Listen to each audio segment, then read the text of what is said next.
Hello my lovely childrens, how are you. Welcome back to our school YouTube channel. बेटा आज हम class 12 की यानी बायोलॉजी में क्लास 12 की जो हमारा पार्ट 3 है लेसन नंबर 1 का, उसको हम डिस्कस कर रहे हैं। पिछले लेक्चर में हमने बात की थी सेक्सुअल रिप्रोडक्शन की। आज हम सेक्सुअल रिप्रोडक्शन को डिस्कस करेंगे। तो बेटा सेक्सुअल रिप्रोडक्शन में मैंने आपको बताया था कि इसमें 2 पेरेंट्स जो हैं वो क्या होते हैं, इन्वॉल्व होते हैं, जिनके क्या बनते हैं, गेमीट्स बनते हैं। गेमीट्स क्या होते हैं बेटा, गेमीट्स जो है वो रिप्रोडक्टिव यूनिट है, ठीक। और बेटा गेमिट का भी अपना एक मेन फंक्शन होता है, वो क्या करते हैं, एक न्यू इंडिविजुअल की फॉर्मेशन करते हैं। और जो मेल होगा वो मतलब मेल जो पेरेंट्स होगा वो मेल गेमिट्स का फॉर्मेशन करेगा, और जो फीमेल पेरेंट्स होगा वो फीमेल गेमिट्स की फॉर्मेशन करेगा। और दोनों गेमिट्स आपस में फ्यूज़ करके क्या बनाते हैं, जैसे मैंने यहाँ पर लिखा हुआ है, जैसे ये मेल गेमिट है, फीमेल गेमिट, दोनों ने आपस में फ्यूज़ करके क्या बनाया, जाइगोट बनाया, जिसने धीरे धीरे उसमें डेवलपमेंट हुआ और क्या बन जाता है, उससे एम्ब्रियो बन जाता है। और बेटा जो न्यू ऑफ स्प्रिंग होती है वो एग्जैक्टली अपने पेरेंट्स से जो है वो सेम नहीं होती है, यानी कि सेम उसकी कॉपी नहीं होती है। क्यों? क्योंकि उसमें 2 पेरेंट्स इन्वॉल्व होते हैं। तो बेटा वही हमने यहाँ थ्योरी में मेंशन किया हुआ है, sexual reproduction involves formation of the male and female gametes either by the same individual और by different individual of the opposite sex.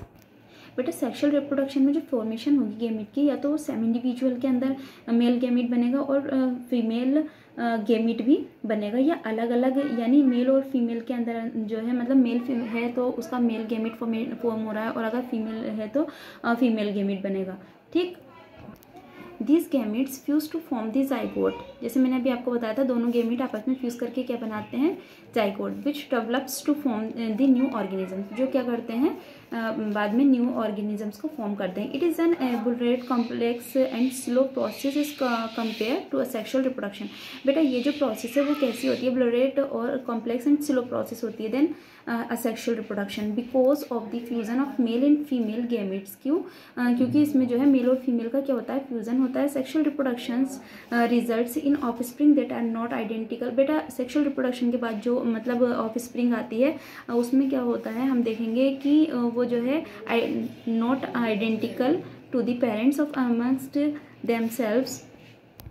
बेटा वो क्या होती है, सेम जो है मतलब अपने पेरेंट्स की तरह नहीं होती है। क्यों? क्योंकि उसमें जो है गेमिट का जो फ्यूज़न होता है तो ये आइडेंटिकल नहीं होता। क्यों? क्योंकि इसमें 2 पेरेंट्स इन्वॉल्व हैं, 2 पेरेंट्स इसमें इन्वॉल्व हैं। जैसे 50% हम यहाँ बात कर रहे हैं मेल की, 50% हम फीमेल की बात कर रहे हैं, ठीक। तो जो न्यू जो ऑफ स्प्रिंग आएगी वो क्या होगी, अपने पेरेंट्स से सेम नहीं होती है। All the organisms have to reach a certain stage of growth and maturity in their life before they can reproduce sexually। बेटा कोई भी ऑर्गेनिजम्स है, ठीक है, उसको एक सर्टेन स्टेज पे पहुंचना होता है। दैट मीन्स उसको मतलब ग्रो करना है, उसकी मैच्योरिटी होना है, ताकि वो क्या कर सके, रिप्रोड्यूस कर सके। तो बेटा यहाँ मैंने लिखा हुआ है phases in life cycle. There are 3 phases in life cycle of an organisms. First है जुवेनाइल फेज, सेकंड है रिप्रोडक्टिव फेज, थर्ड है सेंसेंट फेज। तो फर्स्ट जो है वो क्या है, juvenile phase, period of growth and maturity of an organisms before it can reproduce sexually. बेटा मैंने यहाँ पे क्या लिखा हुआ है, जैसे मैंने यहाँ पे छोटा सा एक डायग्राम बनाया हुआ है आपको समझाने के लिए। जैसे यहाँ पे क्या हुआ, किसी भी मतलब यहाँ पे बॉर्न, कोई भी बेबी जो है वो बॉर्न हो रहा है, ठीक है। तो उसके जो मतलब एज है, क्या करेगा, जब वो उसकी ग्रोथ रुक जाती है और मैच्योरिटी आ जाती है, तो वहाँ से जो मतलब जन्म से लेकर जो यहाँ तक की स्टेज होती है उसको हम क्या बोलते हैं, जुवेनाइल फेज बोलते हैं, ठीक। और बेटा in plants it is known as vegetative. अगर हम बात करें प्लांट्स में, तो प्लांट्स में क्या होती है, इस फेज को हम बोलते हैं वेजिटेटिव फेज। सेकेंड है बेटा reproductive phase, period in which can organisms is capable of reproduce sexually. बेटा इस पीरियड में क्या होता है, कोई भी ऑर्गेनिज्म से वो क्या होता है, केपेबल होता है, किसके लिए, रिप्रोड्यूस करने के लिए। तो हम कह सकते हैं जब कोई ऑर्गेनिज्म रिप्रोडक्शन करने के लिए रेडी हो जाता है तो उस फेज को हम क्या बोलते हैं, रिप्रोडक्टिव फेज बोलते हैं। यहाँ हम बोल सकते हैं कि जहाँ पर जुवेनाइल फेज का एंड होता है वहाँ पर कौन सी फेज स्टार्ट हो जाती है, फिर रिप्रोडक्टिव फेज स्टार्ट हो जाती है, ठीक है। रिप्रोडक्टिव जहाँ पर क्या हो रहा है, रिप्रोडक्शन कर रहा है कोई भी ऑर्गेनिज्म, तो वो जो फेज है वो कौन सी है, reproductive phase. Easily seen higher plants when they come to flower.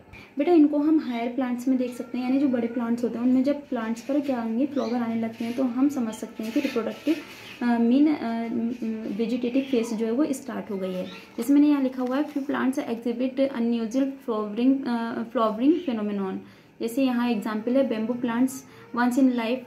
देखिए कहने का मतलब क्या है, बेटा ये जो वेजिटेटिव फेज है ना वो किसी प्लांट में तो जल्दी आ जाती है और किसी प्लांट में लाइफ में क्या है एक बार आती है। अगर हम बात करें जैसे यहाँ पे बेम्बो प्लांट की तो ये जो है अपने लाइफ में एक बार ही रिप्रोड्यूस करता है, मतलब 50 to 100 ईयर्स में क्या है एक ही बार रिप्रोड्यूस करता है।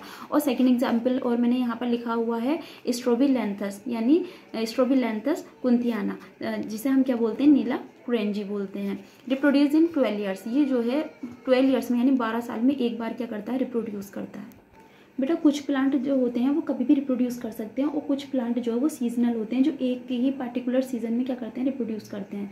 तो बेटा कुछ प्लांट हैं जैसे एनुअल, बायएनुअल और पेरिनियल। तो बेटा एनुअल हम उसको बोलते हैं जो एक साल में एक बार रिप्रोड्यूस करते हैं, और बायनियल जो मतलब 2 ईयर्स में जो है एक बार क्या कर रहे हैं रिप्रोड्यूस कर रहे हैं। और यहाँ पे एक और है पेरिनियल जो 2 ईयर्स से भी ज़्यादा 3 या 4 हम बात कर सकते हैं, ठीक है, जो रिप्रोड्यूस करते हैं तो उसको हम क्या बोलते हैं पेरिनियल बोलते हैं। तो The female of placental mammals exhibit cyclical changes in the activities of ovaries and accessory ducts as well as hormones during the reproductive phase. बेटा इन मतलब साइकिल ओवरीज में जो एक्टिविटी होती है ना, जैसे जनरली हार्मोन्स होते हैं तो वो क्या होते हैं धीरे धीरे मतलब सीक्रेट होते रहते हैं, कुछ धीरे धीरे होते हैं कुछ बहुत जल्दी सीक्रेट होते हैं।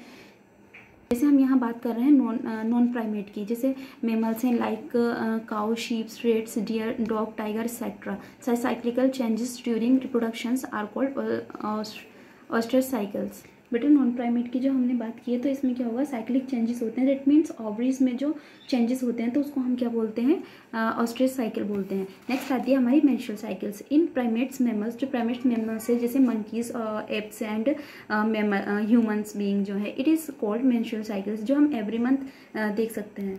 इनमें हम क्या कर सकते हैं इस साइकिल को देख सकते हैं, ठीक।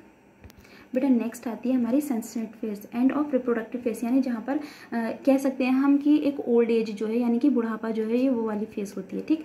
जैसे यहाँ पे जो मैंने डायग्राम मेंशन किया था ये जो फेज है, ठीक। रिप्रोडक्टिव के बाद जो स्टार्ट होती है कौन सी फेज, बुढ़ापे वाली जो स्टेज आ जाती है उसको हम क्या बोलते हैं सेंसिटिव फेज बोलते हैं। आई होप बेटा आपको ये सब समझ आया हो। अगर आपको समझ नहीं आया है, कहीं पर भी कोई भी डाउट है तो आप प्लीज़ कमेंट बॉक्स में लिखें। अगर वीडियो आपको अच्छी लगी हो तो प्लीज़ लाइक करें और हमारे चैनल को सब्सक्राइब करें। Thank you for watching.